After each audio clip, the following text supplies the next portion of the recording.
Bonsoir et bienvenue à la bibliothèque des rêves. Installez-vous confortablement, relâchez vos épaules qui sont probablement contractées. Ce soir, je vous emmène dans le Paris du XIXe siècle pour découvrir 3 histoires mystérieuses. On commencera par la légende du fantôme de l'opéra, qui aujourd'hui évoque plutôt un roman ou une comédie musicale. Mais on verra comment cette histoire a pris forme autour de l'Opéra Garnier, qui venait juste d'être construit dans le Paris du Second Empire. Non loin de l'Opéra Garnier, on découvrira ensuite l'histoire, à la fois bizarre et tragique, de la comtesse de Castiglione, une femme qui a été parfois appelée la plus belle femme de son temps, qui a été l'amante de Napoléon III, et qui a vécu isolée, recluse pendant des décennies, en scrutant désespérément son image. Et enfin, on découvrira la naissance du spiritisme, une pratique occulte qui s'est répandue au XIXe siècle entre Paris, Londres et l'Amérique, avec son folklore de tables tournantes et de séances plus ou moins sérieuses. Alors on va commencer. Merci de bien vouloir suivre la bibliothèque des rêves et d'évaluer positivement cet épisode, ou le programme, selon le site sur lequel vous êtes en train d'écouter. C'est important pour la pérennité de cette chaîne et sa visibilité. Je vous recommande aussi plutôt les plateformes de podcast pour écouter, parce qu'elles n'imposent pas autant de publicité que YouTube. Leur son est en général meilleur aussi. Elles consomment moins de batterie. Et notamment Spotify, où vous pouvez aussi regarder les vidéos si vous voulez. Et si vous êtes abonné à Spotify, vous n'aurez aucune publicité. C'est plus agréable. Et maintenant, commençons. Pour notre première histoire, on va pousser les portes de l'Opéra de Paris, de l'Opéra Garnier, et découvrir certaines rumeurs qui ont émaillé ces premières décennies de fonctionnement, jusqu'en 1910, quand un romancier, Gaston Leroux, a publié une histoire qui deviendrait très célèbre, Le fantôme de l'opéra. Une œuvre de fiction, sans autre prétention que de distraire. Ça n'est sans doute pas un monument de la littérature, mais une fiction qui puisait son inspiration dans des histoires réelles ou déjà existantes autour de l'Opéra Garnier. À l'époque, les énigmes policières et les histoires gothiques étaient encore très à la mode. Et cette histoire comportait exactement le type d'énigme et d'ambiance que les lecteurs de ces deux genres avaient envie de lire. Alors, pour commencer, je vais déjà vous raconter l'histoire du roman. Donc si vous préférez éviter les spoilers, je vous invite à sauter les 10 prochaines minutes. Et ensuite, on parlera de ce qui est réel, ce qui est inventé, et comment ces éléments se retrouvent dans l'histoire de la construction de l'opéra, du Palais Garnier. Donc déjà, l'histoire. Notre histoire commence en 1880. L'Opéra Garnier a été inauguré quelques années auparavant. Mais déjà, on parle d'une rumeur qui le prétend habité, hanté par un fantôme. Ça n'est pas le seul fait troublant. Un employé, un technicien, a été retrouvé pendu à l'opéra. Mais le spectacle ne doit pas s'interrompre, alors la saison continue, et la programmation est dominée par la figure de la Carlotta, une star de la scène lyrique, une soprano, dont la réputation attire les foules. Mais un soir, avant d'entrer en scène, Carlotta fait une chute. Et pour la remplacer, on fait appel immédiatement à sa doublure, une jeune soprano suédoise, peu connue mais talentueuse, Christine. C'est sa chance d'apparaître en scène, et elle fait forte impression au cours de la représentation du soir. Justement, ce soir-là, dans la salle, se trouve un jeune homme, le vicomte Raoul de Chagny, qui est surpris de voir sur la scène la jeune femme, parce qu'ils étaient amis d'enfance et qu'ils se sont perdus de vue depuis des années. Alors, après la représentation, il essaye d'aller lui rendre visite dans les coulisses pour renouer le contact. Il arrive devant sa loge et il entend à l'intérieur la voix d'un homme qui la félicite pour sa performance, ce qui lui donne un petit pincement de jalousie et surtout l'envie de savoir de qui il s'agit.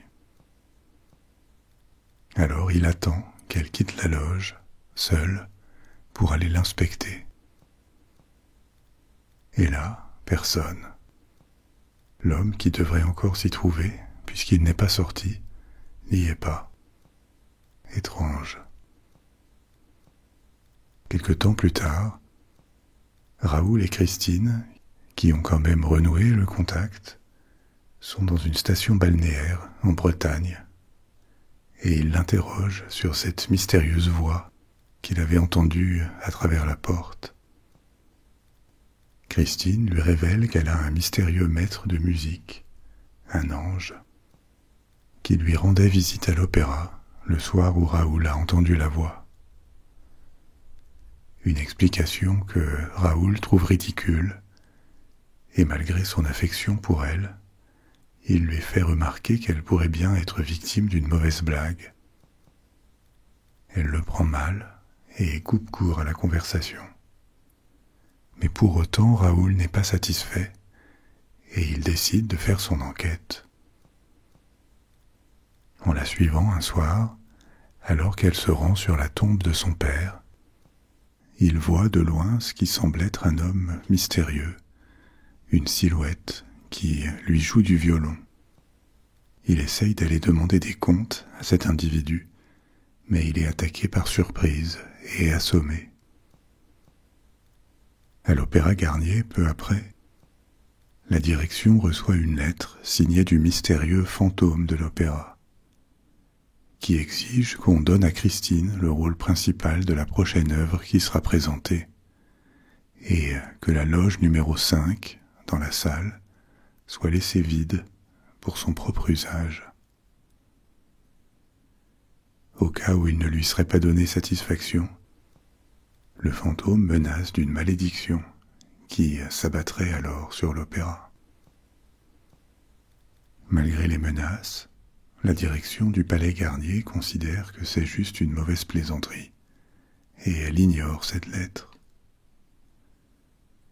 Mais peu après, une série d'incidents s'ensuit. Carlotta, la grande soprano, perd sa voix et elle devient incapable de chanter. Un soir, le grand lustre de la salle se décroche et s'écrase sur le public, en tuant un spectateur. Et le fantôme enlève Christine alors qu'elle est dans sa loge. On apprend que ce fantôme n'a rien de surnaturel. C'est un homme, Eric, mais qui cache son visage derrière un masque parce qu'il est horriblement difforme. Eric emporte sa prisonnière dans son repère secret, caché quelque part dans l'opéra. Et la jeune Christine est déchirée par des sentiments contradictoires. La terreur, mais aussi la curiosité, la fascination et la pitié pour cet homme désespéré. Eric a l'intention de la garder dans son repère, de peur qu'elle ne disparaisse. Mais à un moment, elle parvient à arracher son masque et à finalement voir son visage. Une face horrible, sans nez, aux yeux enfoncés dans leurs orbites, et à la peau séchée comme du parchemin, collée à son crâne comme une momie. Les deux sont horrifiés, elle par son visage, et lui par la terreur qu'il lit dans les yeux de Christine, par le fait d'être exposé au regard de la femme dont il est tombé amoureux. Et finalement, alors qu'elle lui promet de ne pas lui nuire et de ne pas disparaître, il accepte de la relâcher, à condition qu'elle porte un anneau qu'il lui offre. Malgré sa compassion et son admiration pour son talent musical, Christine n'a aucune intention d'avoir une relation amoureuse avec Eric, évidemment. Aujourd'hui comme hier, le harcèlement et le kidnapping ne sont évidemment pas très séduisants. Elle rejoint Raoul sur le toit de l'opéra, où elle raconte son enlèvement et lui demande de l'aider. Elle lui fait promettre de l'emmener loin de l'opéra, là où le fantôme ne pourrait jamais la retrouver. Ils s'entendent pour s'échapper le lendemain, mais avant, Christine veut chanter une dernière fois pour Eric, comme ultime cadeau avant de lui échapper.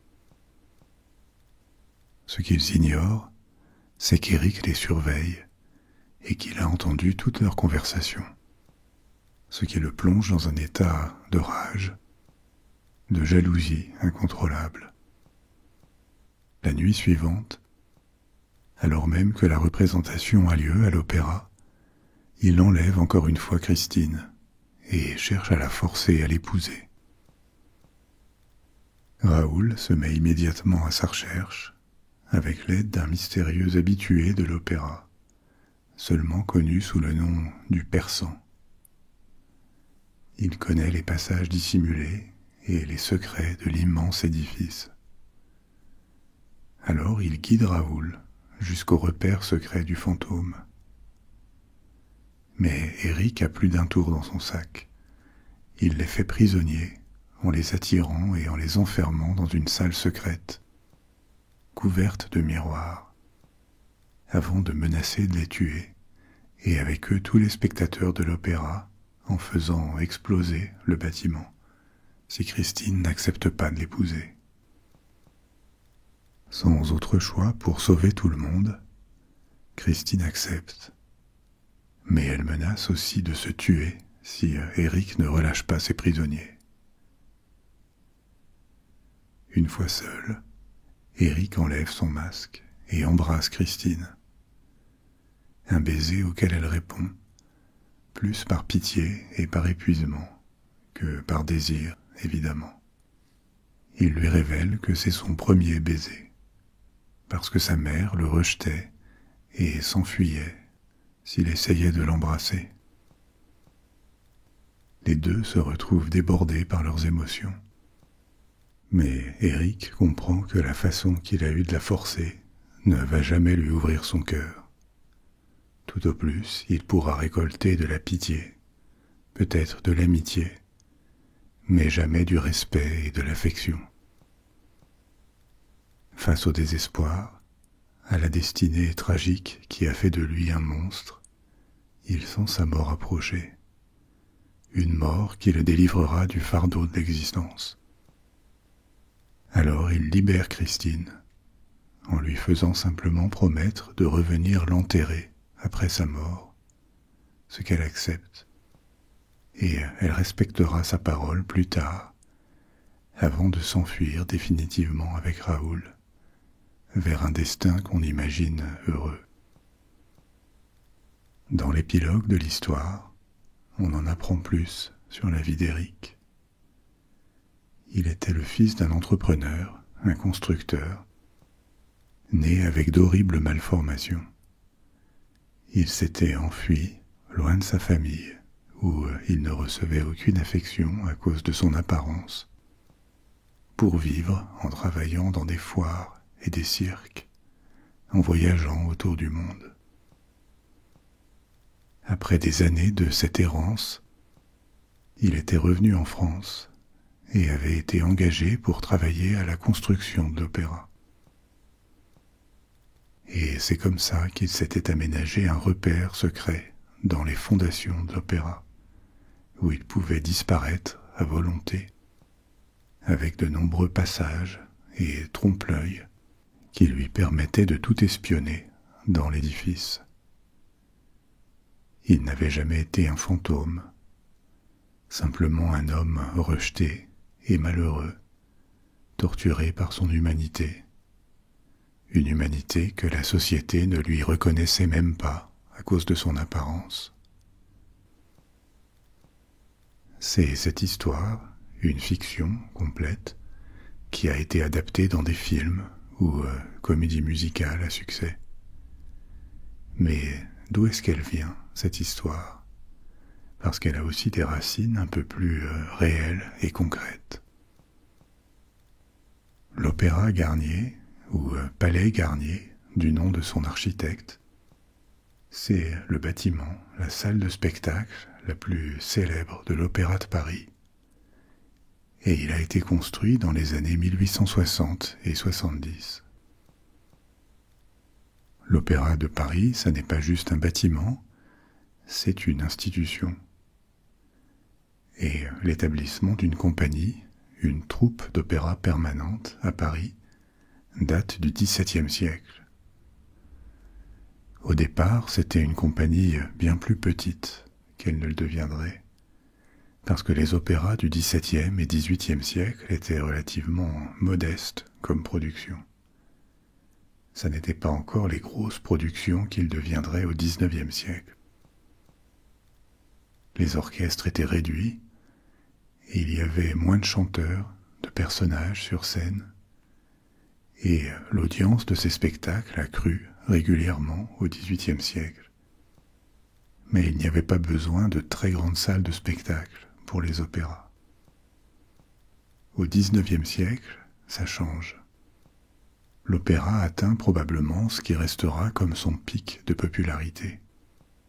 De Saint-Pétersbourg à Londres, de Berlin à Paris, de Vienne à Milan, et aussi en Amérique, le public des maisons d'opéra augmente considérablement avec la croissance de la bourgeoisie, grande et moyenne, notamment la bourgeoisie d'affaires, qui est en plein boom au long du XIXe siècle. Et main dans la main avec la noblesse, ancienne ou plus récente, cette bourgeoisie transforme l'opéra en une forme de distraction, de culture, très visible et spectaculaire. Les représentations ne sont pas réservées à la haute société. Il y a aussi des places assez bon marché et un petit public plus modeste financièrement. Mais pour la bourgeoisie, les soirées à l'opéra deviennent un lieu de socialisation, un lieu où on se montre, où on rencontre ses pairs, dont on reparle après, et où on reproduit de nombreux comportements et références culturelles qui étaient ceux de la noblesse, de l'aristocratie des siècles précédents, dont la bourgeoisie réplique les codes et les comportements pour se les approprier. Et donc, plus que jamais au XIXe siècle, l'opéra gagne un public élitiste mais relativement nombreux, et les opéras deviennent des événements culturels où il est bon de se montrer et qu'il faut connaître. À l'époque, au milieu du XIXe siècle, Paris est l'une des capitales mondiales de l'opéra. Les compositeurs d'opéra les plus reconnus sont plutôt italiens, avec des noms comme Bellini, Donizetti, Verdi, Puccini. Mais Paris était le bon endroit pour créer des opéras, pour les lancer, en donnant leur première représentation. Le bon endroit parce que le public potentiel était plus nombreux qu'ailleurs, le financement était assez abondant, et ce qui se passait à Paris attirait l'attention au-delà, sur la scène internationale. En un sens, Paris était à l'opéra au XIXe siècle, ce que Broadway ou le West End de Londres deviendront au XXe siècle pour les comédies musicales. Et justement, il apparaît dans la première moitié du XIXe siècle que la scène lyrique est devenue trop importante, trop grande pour les salles de spectacle existantes. Il faut un nouveau bâtiment, un grand opéra, promis à devenir instantanément ce lieu central de la vie sociale et de la scène culturelle, pour peu qu'on le mette au bon endroit et qu'on lui donne le faste approprié. Pour que ce nouvel opéra soit à la hauteur de l'enjeu, il allait falloir faire quelque chose de spectaculaire. Et effectivement, on va y mettre les moyens. Ce sera le bâtiment le plus cher construit à Paris au XIXe siècle. Quand les travaux commencent, en 1860, on est sous le Second Empire. L'empereur est Napoléon III, petit-neveu de Napoléon Ier, qui a été élu président de la Deuxième République avant de rapidement prendre le contrôle du régime pour se proclamer empereur.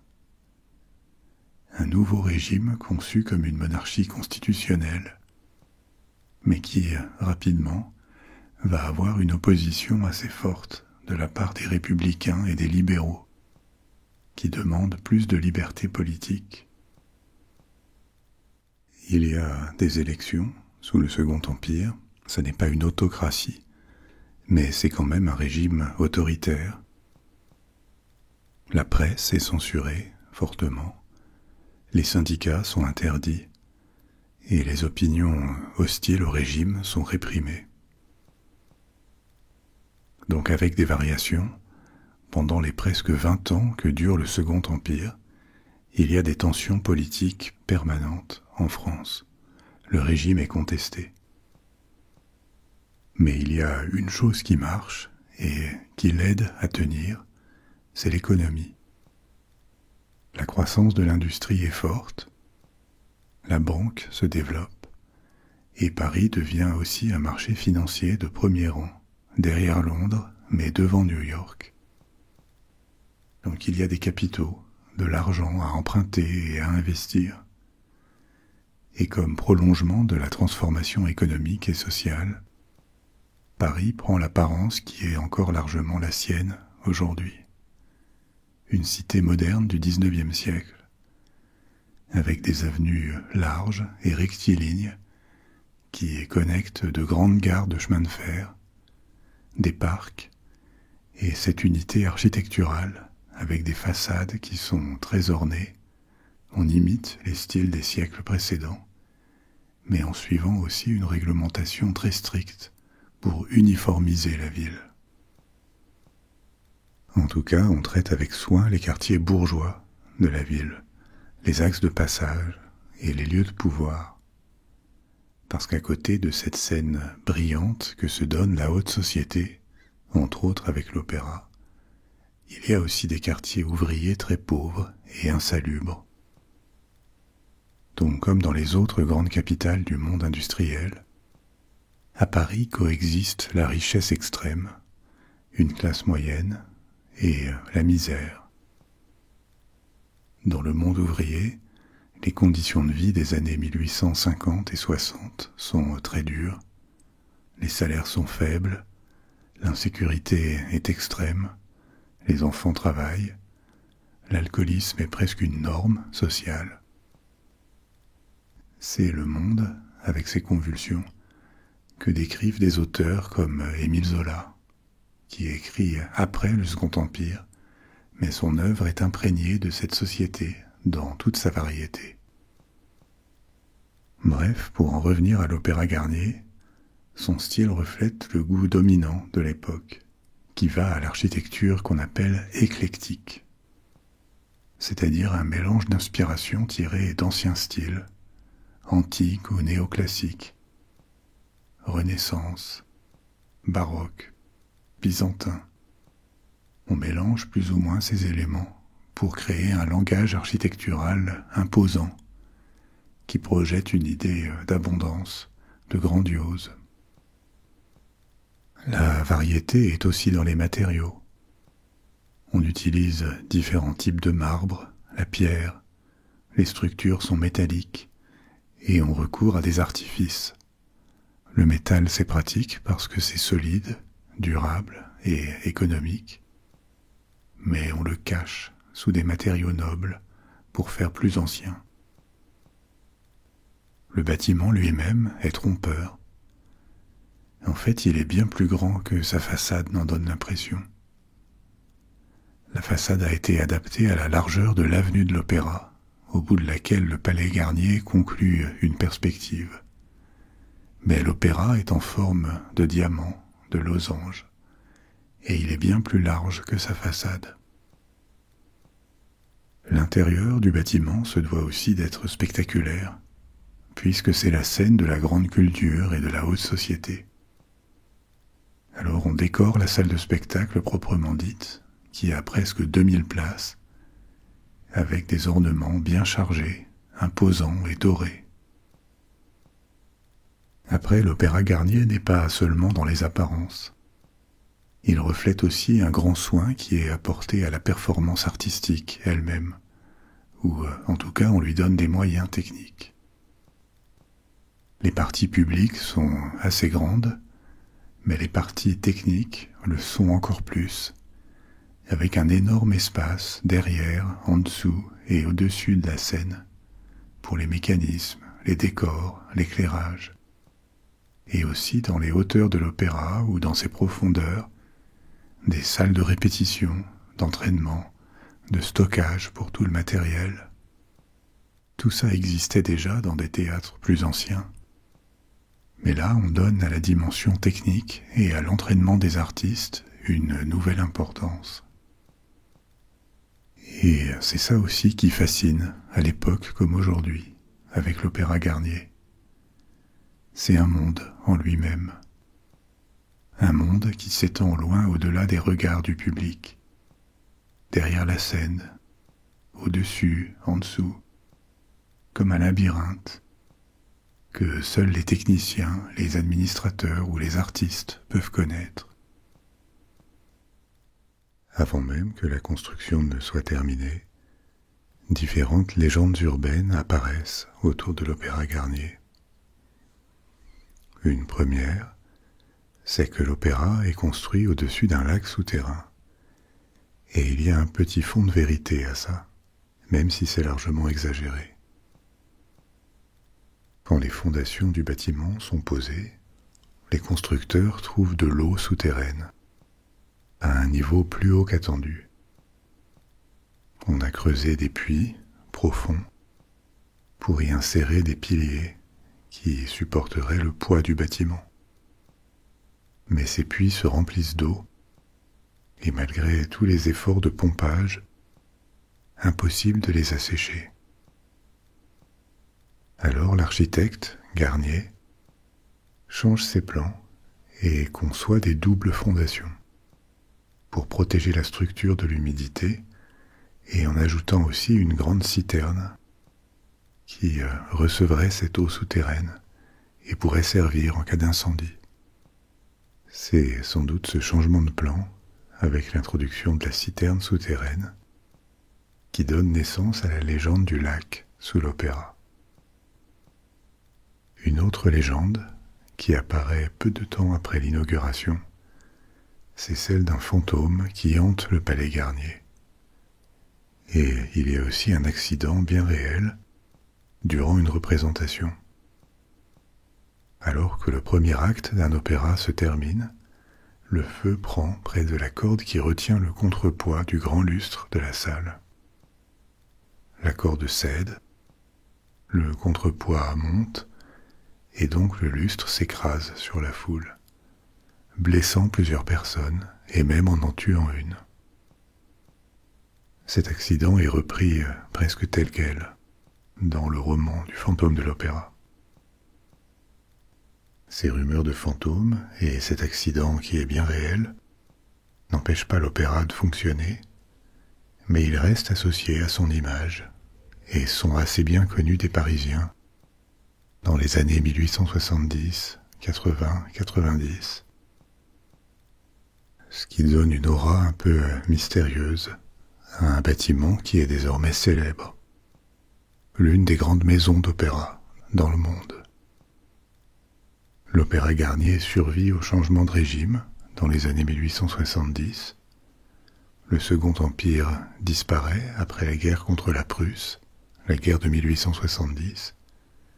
Il est remplacé au cours des années suivantes par la République, la Troisième République, qui s'installe, et cette fois pour de bon, en France. La guerre et la Commune de Paris qui s'ensuit perturbent évidemment la vie sociale à Paris. Mais ça ne dure pas, et l'Opéra Garnier s'installe définitivement dans le paysage parisien, dont il est un des monuments les plus célèbres. Donc l'histoire du fantôme de l'opéra, telle qu'elle a été écrite par Gaston Leroux, capitalise sur plusieurs choses. La célébrité de l'opéra, les rumeurs un peu mystérieuses ou fantastiques dont il est entouré, l'appétit du public pour les romans et les ambiances gothiques, appétit qui va et vient au XIXe siècle, mais qui ne se dément pas. Le roman gothique le plus célèbre et qui aura le plus d'influence, c'est probablement Dracula de Bram Stoker. Et il est publié en 1897, une douzaine d'années avant Le Fantôme de l'Opéra, qui est de 1910. Et dans son roman, Gaston Leroux mélange le gothique avec un autre genre dont il est un des spécialistes, le roman d'enquête policière à mystère, qui flirte avec le fantastique sans y tomber.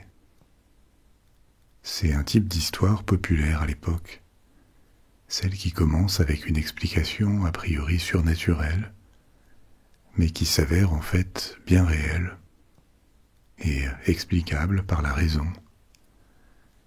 Et ces histoires se construisent sur une suite de déductions, de découvertes, de révélations successives, qui aboutissent à une conclusion logique, presque scientifique. On trouve ça dans les enquêtes de Sherlock Holmes, par exemple. Et quelques décennies plus tard, ça sera aussi le cas dans certains romans d'Agatha Christie. Des crimes ou des situations qui paraissent impossibles, mais qui vont s'avérer être tout à fait explicables. Gaston Leroux écrit dans cette veine. Un autre de ses romans qui est resté célèbre, c'est Le mystère de la chambre jaune. Un crime est commis dans une chambre fermée, sans aucun accès pour quiconque, y compris pas de passage secret ou d'entrée dérobée, rien. Ça paraît impossible, mais bien sûr que si, c'est possible, et je vous laisse lire le roman si vous voulez découvrir comment. Il est temps maintenant de passer à notre seconde histoire, et pour celle-là, on va rester à la même période, et même dans le même quartier, celui de l'opéra. Je vais vous raconter la vie un peu étrange, une destinée assez unique, de Virginia Holdoyny, qui à une époque, dans sa jeunesse, a évolué dans les cercles les plus prestigieux et a été appelée la femme la plus belle du siècle, mais qui ensuite, avec le passage du temps, et alors que sa beauté lui échappait, s'est transformée presque en fantôme, vivant dans un appartement sombre, avec pour seule compagnie ses souvenirs et ses photographies d'elle-même, par centaines, sur lesquelles elle essayait désespérément de fixer son image. Dans les années 1880-1890, les spectateurs qui sortaient tard de l'opéra et retrouvaient la ville de nuit, là où l'éclairage public de l'époque, les becs de gaz, troublait à peine l'obscurité. Ces spectateurs pouvaient parfois croiser la silhouette d'une femme qui marchait, entièrement habillée en noir, et son visage dissimulé par un grand voile noir. Ça n'est pas le début d'un roman, ça n'est pas un fantôme. Il s'agissait d'une vieille dame qui ne sortait de son appartement que la nuit pour éviter le regard des étrangers. dans son appartement de la place Vendôme, à 2 pas de l'Opéra. Tout était sombre, y compris de grandes étoffes placées sur les miroirs pour ne pas qu'elle aperçoive accidentellement sa propre image. Dans les années 1880 et 90, son nom était oublié, parce qu'elle appartenait à un monde qui avait disparu, qui l'avait laissée seule et abandonnée. Les passants n'auraient vraiment pas pu imaginer que, sous ses robes noires et ses voiles, se cachait une femme qui à une époque avait fait tourner les têtes, porté les tenues les plus extravagantes, séduit des rois et des empereurs, et même été impliquée dans la diplomatie internationale. Pour comprendre tout ça, il faut retourner 50 ans plus loin dans le passé et découvrir la vie de la comtesse de Castiglione. Je dis Castiglione à la française, mais il faudrait plutôt prononcer son nom Castiglione, parce qu'elle était italienne. Et elle a reçu ce titre de comtesse de Castiglione d'un court mariage dans sa jeunesse. En fait, elle s'appelait Virginia Oldoini, et elle était née en Toscane, à Florence, dans la petite noblesse. Sa famille avait quand même des relations, et en 1854, à 17 ans, elle est mariée à un comte, le comte de Castiglione, qui a 12 ans de plus qu'elle. Il n'y aura jamais beaucoup d'amour dans ce mariage, et dès l'année suivante, le comte demandera une séparation, pour des raisons sur lesquelles je vais revenir. À l'époque, dans les années 1850, l'Italie n'est pas encore unifiée. On y trouve plusieurs États. Au centre, il y a les États du pape, qui a encore son propre territoire. Au nord-est, en Vénétie, on trouve les Autrichiens, qui occupent la région depuis la fin des guerres napoléoniennes. Et au nord-ouest, on trouve le plus puissant État italien à l'époque, le royaume de Sardaigne, de Piémont-Sardaigne, qui comprend les régions riches du Piémont, la Ligurie, autour de Gênes, ou encore la Savoie. C'est ce royaume qui va réaliser l'unité italienne, en absorbant ou en conquérant le reste de la péninsule italienne. Mais on n'y est pas encore. À l'époque, dans les années 1850, le roi de Sardaigne, Victor Emmanuel, cherche un soutien international pour la cause de l'unité italienne. Le soutien le plus évident est de l'autre côté des Alpes. Quelques années auparavant, Napoléon III s'est emparé du pouvoir en France et a proclamé le Second Empire. Cette France du XIXe siècle a connu une éclipse après les guerres napoléoniennes qu'elle a perdues. Politiquement, elle est assez instable. Il y a eu une révolution en 1830, une autre en 1848, et la France continue à chercher un équilibre politique, un régime durable qu'elle n'a toujours pas trouvé. Mais dans les années 1850, la situation semble quand même bien s'améliorer. La France est dans une phase de croissance économique forte, tirée par l'industrie, et en ça elle suit le Royaume-Uni avec retard, mais ses principaux concurrents sur le continent, l'Autriche-Hongrie, la Prusse, et encore plus l'Espagne ou la Russie, ont à peine commencé leur décollage industriel, et sont des pays assez pauvres en comparaison. Ça changera dans la deuxième moitié du XIXe siècle, mais à l'époque, l'Allemagne est encore un pays agricole, dont certaines régions sont tellement pauvres qu'elles connaissent une émigration massive. Par centaines de milliers, les Allemands partent aux États-Unis, ou dans une moindre mesure au Brésil, en Argentine ou au Chili. Donc la France, avec sa population encore relativement grande, son économie en plein boom, et la stabilité relative apportée par le Second Empire, cette France peut espérer se réaffirmer un peu, renouer avec son influence des XVIIe et XVIIIe siècles. En tout cas, c'est ce que Napoléon III désire. Il a l'ombre gigantesque de son aïeul, son grand-oncle, Napoléon Ier, qui plane sur lui. Et pour ses opposants, qui sont nombreux, ça fournira souvent l'occasion de le ridiculiser. Pour n'en citer qu'un, Victor Hugo, qui vit en exil politique, le surnomme Napoléon le Petit. Et évidemment, Napoléon III n'a pas le génie militaire, ni la destinée extraordinaire de son grand-oncle, alors c'est facile de l'attaquer par cet angle.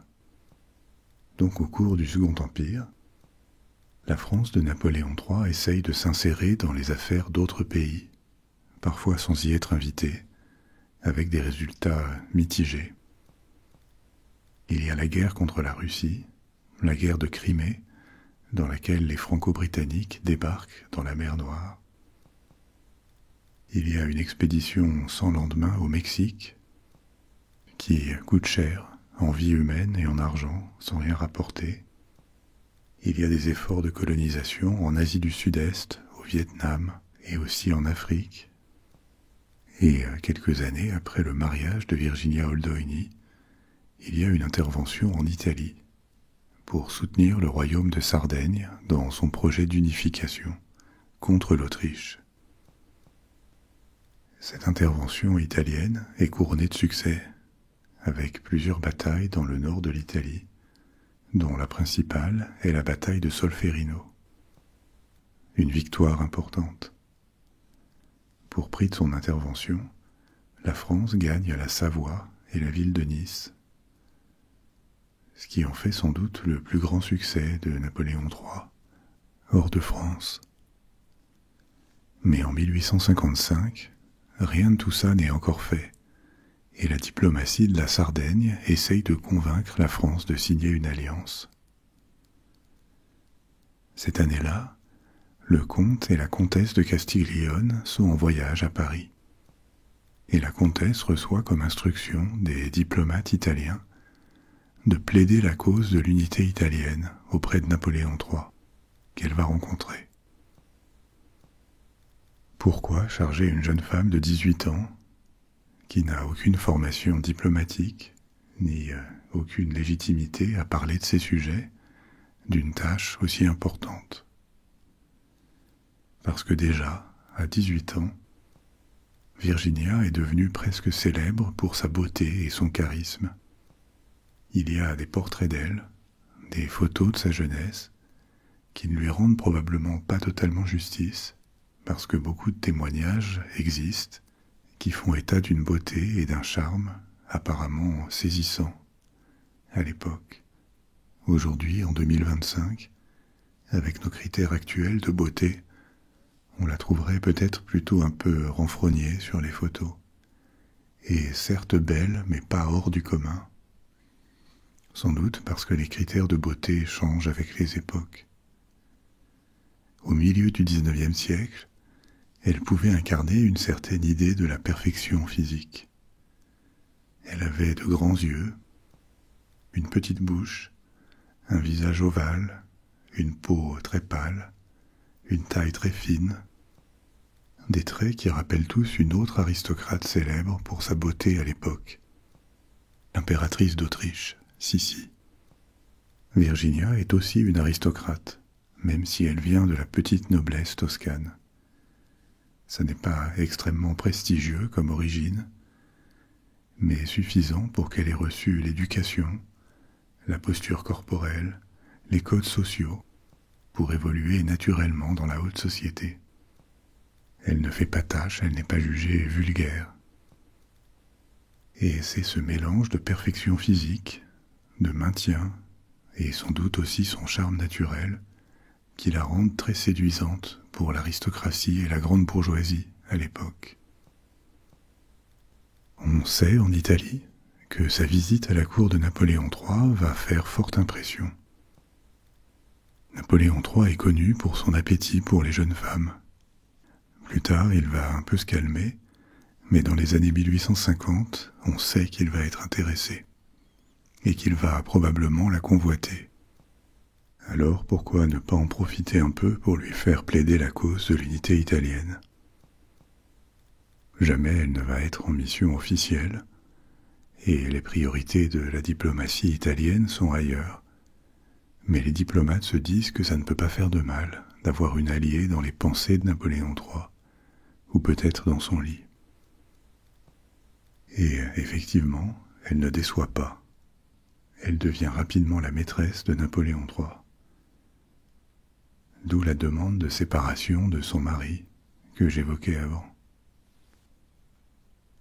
Le fait que cette jeune mariée couche avec un autre est scandaleux, mais son mari n'y peut pas grand-chose. Ce n'est pas la première fois qu'un mari voit sa femme volée par un souverain. Et de toute façon, Virginia n'est pas vraiment une débutante. Avant même d'arriver à Paris, elle a déjà connu un premier amant. Il semble qu'elle ne soit pas timide et qu'elle n'aime rien autant que briller et plaire. Donc, dans ces années où elle devient une femme, elle découvre le grand pouvoir qu'elle a sur les hommes. Sa relation avec Napoléon III n'est évidemment jamais reconnue officiellement, mais ça se sait, et ça lui ouvre les portes de la cour et au-delà de l'aristocratie européenne. Un monde auquel elle n'était pas destinée avec ses origines relativement modestes. Elle rencontre la reine de Prusse. Elle a aussi une courte relation avec le roi d'Italie, Victor Emmanuel. Elle est présentée au chancelier prussien, Bismarck. Et pendant quelques mois, dans les années 1856-1857, elle croise régulièrement Napoléon III dans les soirées, les bals et les réceptions, l'air de rien, alors que tout le monde sait ce qui se passe en secret entre eux. Il semble qu'il ait été séduit par elle, mais au-delà du plaisir de sa compagnie, elle est aussi une sorte de trophée pour Napoléon III. Il a presque 50 ans, 30 ans de plus qu'elle, donc évidemment il y a aussi quelque chose d'un peu pathétique dans cette relation déséquilibrée et intéressée. Mais les deux y trouvent leur compte, chacun avec leurs raisons. Et ces années 1856-57 sont le pic de la vie mondaine de Virginia Oldoini, comtesse de Castiglione. Le moment où elle se saoule de luxe, de lumière, de regards posés sur elle. Pendant cette période, elle ne se fait pas que des amis non plus. Elle aime séduire et faire usage de son influence. Alors imaginez ce pouvoir dans les mains d'une jeune fille de 18-19 ans, avec peu d'expérience de la vie et peu de maturité, qui s'habitue à obtenir tout ce qu'elle demande. Donc dans son dos, on la critique, on s'en méfie, et il semble qu'elle devienne assez capricieuse et arrogante, peut-être tout simplement comme l'adolescente qu'elle était encore récemment. Cette réputation qu'elle se fait, les inimitiés et les jalousies qu'elle va susciter, ça va lui retomber dessus assez rapidement quand la liaison avec Napoléon III s'arrête. Elle n'a pas vraiment d'amis ni d'alliés, et fin 1857, alors que l'alliance entre la France et la Sardaigne a été maintenant scellée, son étoile commence à pâlir.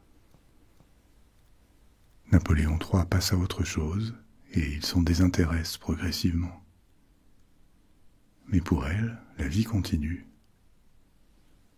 Elle s'installe définitivement à Paris et pendant les 13 années qui restent à vivre au Second Empire, elle devient une personnalité mondaine.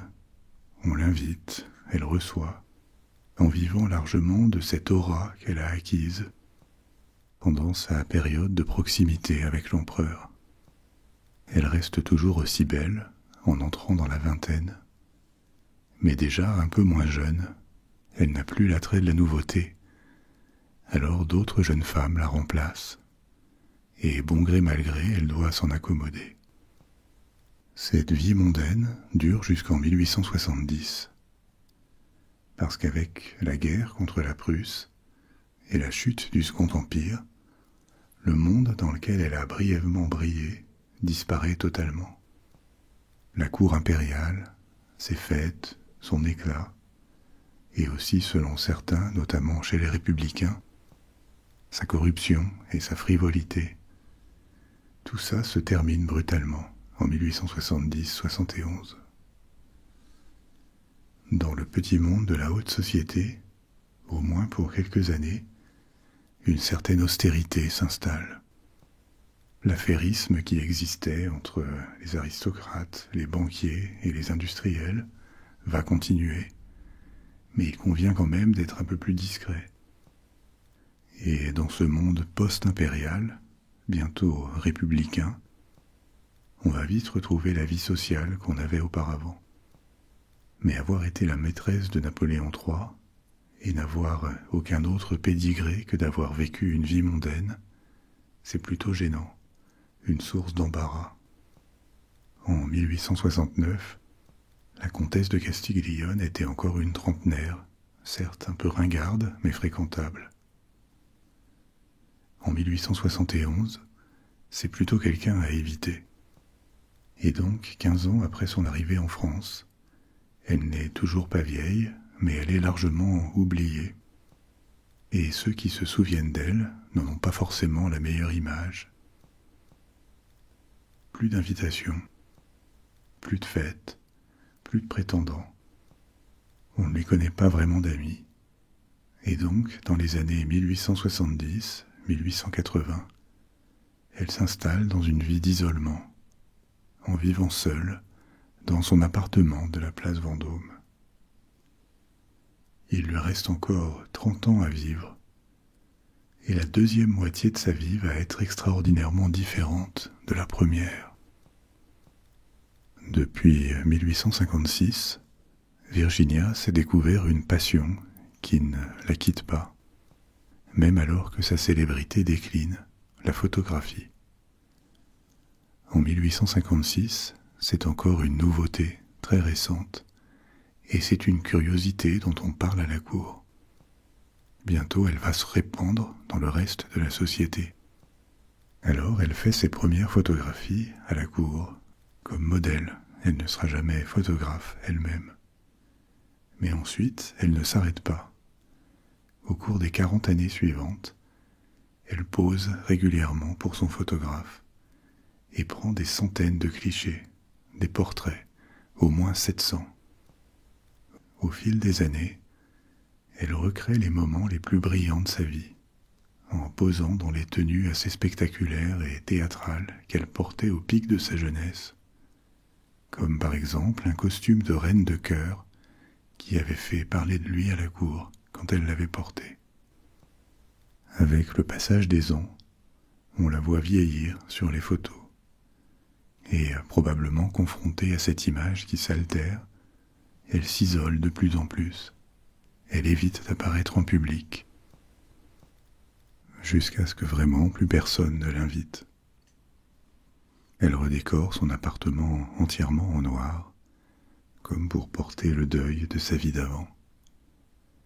Les miroirs sont couverts de tissu noir, les rideaux sont maintenus tirés, et elle arrête de sortir pendant la journée. Les seuls moments où elle se montre encore, c'est en face de l'appareil photo. À l'époque, à ses débuts, la photo sert surtout à faire des portraits, et dans une moindre mesure des paysages ou des cartes postales. La photographie n'est pas encore perçue comme une forme d'art, comme un moyen d'expression. C'est plutôt une curiosité technique, encore. Et on s'y intéresse, mais elle n'a pas du tout le prestige de la peinture, ou même du dessin et de la gravure. Donc elle mène son projet au long cours dans l'anonymat. Personne ne s'y intéresse.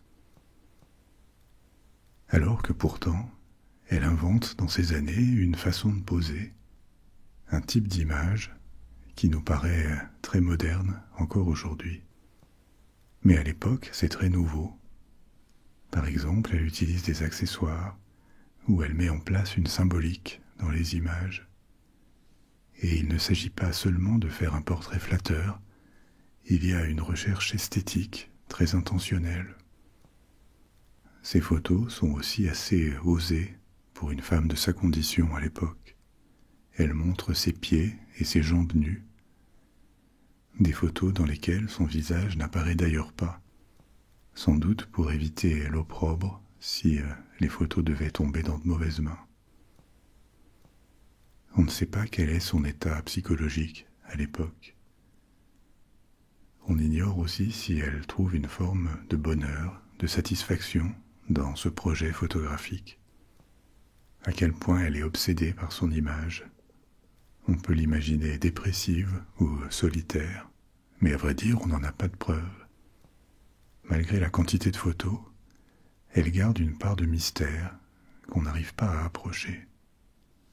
Celui d'une expérience de la vie insolite, avec une courte période d'immense succès où rien ne semblait pouvoir lui résister, suivie d'une longue descente vers une vie recluse, excentrique, peut-être triste, mais ça on ne peut que l'imaginer.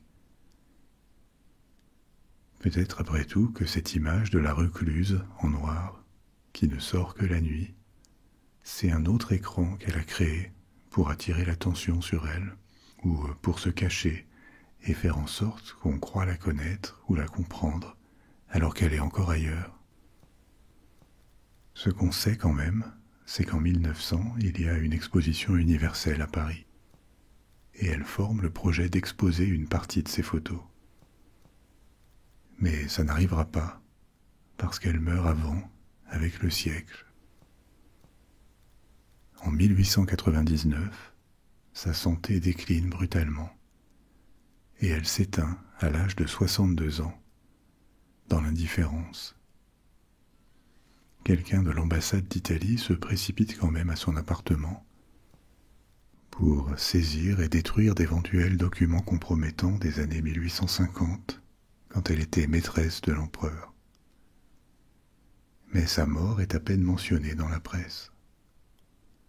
Les gens l'avaient oubliée, et pour les survivants du Second Empire, beaucoup pensaient qu'elle était déjà morte ou qu'elle avait quitté Paris, n'ayant plus entendu parler d'elle après 1870. Dans l'anonymat, on l'enterre au Père-Lachaise, le cimetière où elle repose toujours. La comtesse de Castiglione n'était plus, et seul reste ses photographies, son seul témoignage. Justement, puisqu'on est au Père-Lachaise, le plus célèbre des cimetières parisiens, qui a été créé il y a un peu plus de 200 ans et qui est le plus visité au monde, pour son esthétique et son atmosphère, mais aussi pour le nombre de célébrités mondiales qui y sont enterrées. Des écrivains comme Balzac, Proust ou Oscar Wilde, des peintres comme Delacroix ou Pissarro, des musiciens comme Frédéric Chopin, Edith Piaf ou Jim Morrison. Et parmi ces tombes, il y en a une d'une personnalité certes largement moins connue, mais qui va nous révéler une autre facette du Paris du XIXe siècle, celle d'Allan Kardec, un nom attaché à la création du spiritisme. Tout le monde a au moins une vague idée du spiritisme, parce que c'est un terme qui évoque tout un folklore avec différentes pratiques. Les séances de communication avec des esprits, les tables qui tournent, le Ouija. Toutes ces pratiques qui sont vues soit avec amusement, soit avec un peu d'inquiétude ou parfois de fascination. Toutes ces pratiques ont leurs origines au XIXe siècle. Au milieu du siècle, elles sont devenues une forme de distraction dans certains cercles, des petits événements qu'on prenait plus ou moins au sérieux dans les grandes villes d'Europe et d'Amérique du Nord. Mais à l'époque, une minorité de personnes prend ça très au sérieux. et il y a un grand intérêt pour l'ésotérisme, pour l'occulte en général. Le mystérieux, le paranormal, l'exploration des mondes de la magie ou des esprits. Paris est une des capitales de l'ésotérisme au XIXe siècle, avec Londres et New York, ce qui peut paraître paradoxal, parce qu'à l'époque, ces villes incarnent la modernité industrielle. Une modernité qui croit en la science, notamment. Une opinion répandue en Occident au XIXe siècle, c'est que la science est destinée à progresser toujours plus loin, qu'elle finira par tout expliquer jusqu'au phénomène le plus mystérieux, et qu'elle va démultiplier toujours plus le pouvoir de l'homme. Et ce qui permettra à la science de tout conquérir, c'est la raison, la recherche, par opposition aux croyances anciennes non vérifiées, aux superstitions. Mais le paradoxe n'est peut-être qu'apparent. Déjà parce que peut-être l'industrialisation et la science à outrance peuvent provoquer le désir de réenchanter la réalité. Donc de s'intéresser au paranormal, à l'occulte, en réaction à un monde devenu trop plat, à une logique trop froide. Mais aussi parce qu'il y a à l'époque une croyance dans le pouvoir de la science à réellement tout expliquer, même le paranormal. Le pouvoir de la science, pour les contemporains, c'est de repousser les frontières de l'invisible. On découvre des planètes lointaines par des calculs, plutôt qu'en les voyant directement. On découvre dans l'infiniment petit un monde invisible de micro-organismes, comme ceux mis en évidence par Pasteur et d'autres. Alors pourquoi pas aussi découvrir ce qui se cache derrière les fantômes ou les forces invisibles qu'on appelle paranormales, parce qu'elles ne sont pas encore expliquées. En tout cas, c'est un point de vue répandu à l'époque et qui apparaît raisonnable, crédible. Pour quelqu'un en 1850, il est sans doute plus facile d'imaginer qu'on va découvrir par la science ce que sont les esprits ou les fantômes, plutôt que d'imaginer un futur où l'homme vole, va dans l'espace, génère de l'énergie en faisant fissionner des atomes, ou simplement, comme vous êtes en train de le faire, d'écouter l'histoire que je vous raconte grâce à une combinaison de satellites, de câbles, d'électronique, de mémoire informatique, de batterie électrique, de langage binaire, tout ça convergeant vers un minuscule appareil, un téléphone. Pour un homme de 1850, tout ça, ce serait de la magie. Alors pourquoi pas les esprits? Beaucoup de ces groupes ésotériques se définissent d'ailleurs au milieu du siècle comme des chercheurs qui cherchent à révéler un nouveau continent du savoir. Donc ils ne se placent pas en opposition avec la science. Peut-être qu'un autre facteur aussi qui explique la progression des pratiques ésotériques au XIXe siècle, c'est le recul du religieux également. Les églises, catholiques ou protestantes, deviennent moins influentes. Maintenant, on peut vivre complètement en dehors d'elles, sans avoir besoin de se cacher pour échapper à l'ostracisme, comme ça aurait été le cas au siècle précédent. Donc on est maintenant plus libre de se livrer à des pratiques que les églises réprouvent et qui auraient même été hors la loi quelques décennies auparavant. Tout ça pour expliquer la croissance de l'occultisme au XIXe siècle et sa coexistence avec le scientisme à l'époque. Donc, dans le Paris du XIXe siècle, il est à la mode d'organiser une petite séance de spiritisme entre amis, après un dîner, pour l'excitation de communiquer avec les morts, avec des forces inconnues, mais tranquillement dans la sécurité et le confort de sa maison. Quelqu'un qui se présente comme médium préside et organise le déroulement de la séance. Sans doute que au moins certains de ces médiums sont sincères, mais beaucoup s'avèrent aussi être des escrocs qui ont leur petit tour pour animer la séance. La table qui bouge, des dons de ventriloque ou des changements de voix pour laisser croire qu'un esprit les possède, par exemple. Les tablettes Ouija, avec leurs lettres, apparaissent plus tard. Et à l'origine, c'est un accessoire américain, lancé par un fabricant de jouets. Et ensuite, ces aspects de la séance de spiritisme, apparus aux États-Unis, vont gagner l'Europe. Ce développement des tentatives de communication avec les esprits est à replacer dans un mouvement plus vaste qui s'appelle le spiritualisme, à ne pas confondre avec spiritisme. Qu'est-ce que ça veut dire? La première moitié du XIXe siècle voit un certain nombre de nouveaux mouvements religieux émerger, en particulier aux États-Unis, mais aussi ensuite en Europe. Ce mouvement de renouvellement religieux a été appelé le second grand réveil. Second, parce qu'il y en a eu un premier au milieu du XVIIIe siècle, et il y en aura un troisième au tournant du XIXe et du XXe siècle. Concrètement, le second grand réveil, c'est l'émergence de nouvelles théologies et de nouvelles églises, généralement inspirées du protestantisme. Par exemple, aux États-Unis, le mouvement adventiste ou les Mormons. Le spiritualisme se développe à cette époque, et c'est la croyance dans l'existence des esprits des morts qui auraient la possibilité, et même le désir, de communiquer avec les vivants. La croyance aussi que les esprits continuent d'apprendre et de progresser en sagesse après la mort. Donc ils peuvent être de bons conseils sur des sujets moraux ou religieux.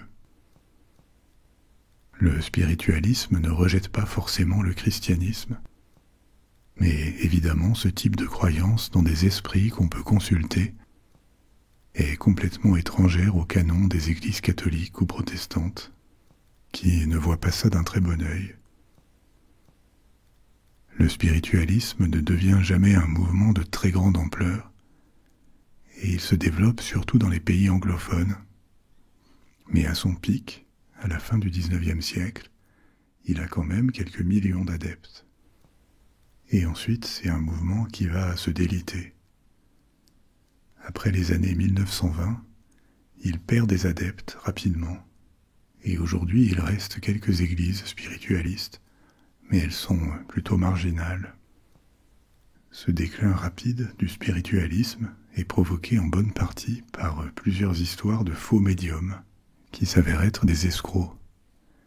Escrocs parfois démasqués par des spiritualistes eux-mêmes qui cherchent à purger leur mouvement. Mais ça se retourne un peu contre eux, parce que sans le côté un peu théâtral de la communication du médium avec les esprits, le spiritualisme intéresse moins, et donc il perd des adeptes. En réalité, beaucoup de spiritualistes au XIXe siècle rejoignent le mouvement par curiosité pour l'occulte. Un exemple célèbre, c'est l'auteur de Sherlock Holmes, Arthur Conan Doyle, qui s'y intéresse parce qu'il veut voir des séances de communication avec les esprits. Mais quand on enlève le côté spectaculaire et excitant du paranormal, il s'en désintéresse assez vite. Le spiritisme, maintenant, c'est une pratique qui apparaît en France, à Paris, avec ce mouvement de curiosité pour les esprits. Et il est influencé par le spiritualisme, mais il y a des différences. Et la principale, c'est que là où le spiritualisme est plutôt un mouvement religieux, le spiritisme se veut scientifique. Il se définit à l'origine comme l'étude, la découverte du monde des esprits.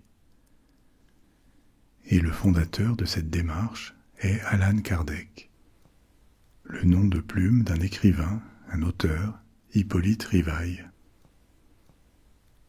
Kardec a un bagage scientifique assez respectable et il rejoint différentes sociétés savantes qui s'intéressent à l'histoire, à l'industrie ou aux sciences naturelles. Mais ce pourquoi il est vraiment connu, c'est pour avoir codifié le spiritisme. Dans les années 1850, comme on l'a vu, ces séances spirites sont populaires, comme forme de divertissement pour une bonne part. On ne les prend pas forcément très au sérieux. Mais il est confronté à ce monde et il se met en tête de l'examiner avec un esprit scientifique. À l'époque, une théorie avec laquelle il est familiarisé, c'est ce qu'on appelle le mesmérisme, d'après le nom de Franz Anton Mesmer, un médecin allemand. Mesmérisme aussi appelé magnétisme animal. Ce magnétisme animal, ça serait une sorte de force invisible, possédée par tout ce qui est vivant, humains, animaux, et même les plantes, et qui pourrait avoir des effets physiques, en particulier pour soigner. Cette hypothèse du magnétisme animal, du mesmérisme, fournit une base à la pratique des magnétiseurs, qui prétendent pouvoir soigner ou agir sur des corps vivants en canalisant et en utilisant cette force. Cette hypothèse sort rapidement du champ scientifique au XIXe siècle, parce que cette force n'est jamais identifiée, mesurée, ni même aperçue. On n'arrive pas non plus à prouver son action par des études statistiques sur des patients. Donc assez vite, le monde scientifique s'en désintéresse, parce que ça ne marche pas. Et le magnétisme animal rejoint le monde du paranormal ou des pseudosciences. Mais dans les années 1850, on n'en est pas encore là. Et cette hypothèse s'est largement répandue. Et si les êtres vivants ont cette force, ce fluide mal connu, pourquoi pas les esprits? Ça pourrait expliquer les tables qui bougent ou les autres manifestations de la présence d'esprits. Plus tard, Kardec abandonne cette théorie, mais c'est son point de départ.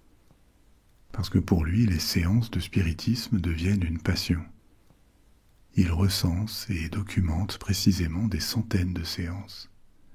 Il interroge des médiums. Il cherche à comprendre et mesurer les mécanismes de communication des esprits. Et avec le temps, il se convainc que les médiums, en tout cas au moins les vrais, peuvent effectivement communiquer avec les esprits. Et il en veut pour preuve que certains d'entre eux peuvent avoir accès à des informations qu'ils n'ont pas pu apprendre autrement. Il publie plusieurs livres, au cours desquels il explique et codifie comment une séance de spiritisme doit se dérouler. Avec les années, il ajoute de plus en plus de croyances à ce qu'il veut être une science, mais sans démontrer grand-chose. Par exemple, la croyance en la réincarnation, ou en l'immortalité des esprits. Et jusqu'à la fin de ses jours, il insiste pour dire que le spiritisme est scientifique, mais peu de monde le suit dans cette voie jusqu'au bout. Il arrive quand même à intéresser un bon nombre de mécènes et de célébrités. Arthur Conan Doyle est l'une d'entre elles, Victor Hugo également, mais aussi des éditeurs, des industriels. Mais ils viennent tous plutôt attirés par les séances de spiritisme et le folklore qui les accompagne, pas vraiment par curiosité scientifique.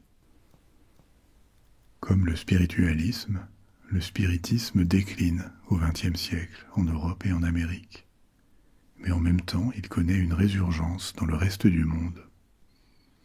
Le mouvement est en particulier assez développé au Brésil, où Allan Kardec est beaucoup lu au XXe siècle.